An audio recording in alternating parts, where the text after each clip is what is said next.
And as families head back to school, they are doing it as communities face an unprecedented epidemic. Fentanyl is creating a new level of fear for parents who may not know where to turn to educate their kids about the dangers. Teens are overdosing in record numbers too, and it only takes one bad choice to pay the ultimate price. According to the DEA, Americans ages 18 to 45, the leading cause of death now isn't a car crash or a heart attack, it's a fentanyl overdose.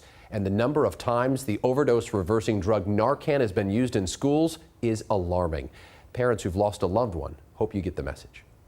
I think it's super important that parents sit down and just say, we need, to have this conversation, as uncomfortable as it is, because you don't want a dead kid. In so many ways, Jen Palavanian was like so many parents, a mother with a happy, healthy family and a belief that drugs pose no danger. My kids aren't into drugs. That won't happen to me.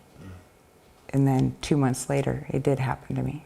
It was in 2019, just before Christmas, when her son, 20-year-old Trig, a recent graduate of Kamiak High School, had a nagging sore throat. He tried to sleep it off, but instead decided to seek out Percocet to help ease the pain.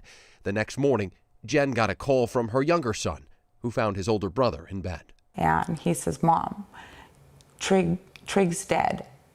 And I'm like, what are you talking about? That's not funny. I thought, what?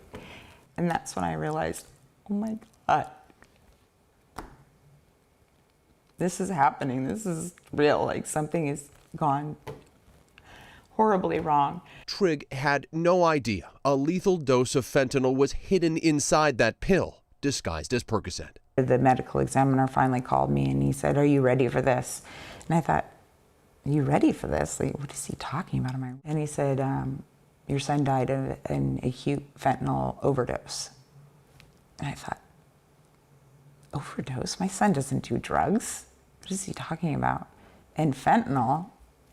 What is fentanyl? I don't even know what fentanyl is. An autopsy found there was enough fentanyl in the pill to kill 10 people.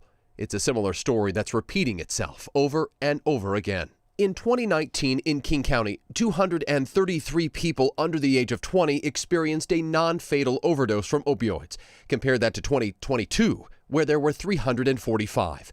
Health officials say the trend this year suggests there will be even more. And when it comes to the use of Narcan in schools, the life-saving drug that can reverse an overdose, the state superintendent's office says statewide it was used an unprecedented 42 times in the schools in just the first half of this year.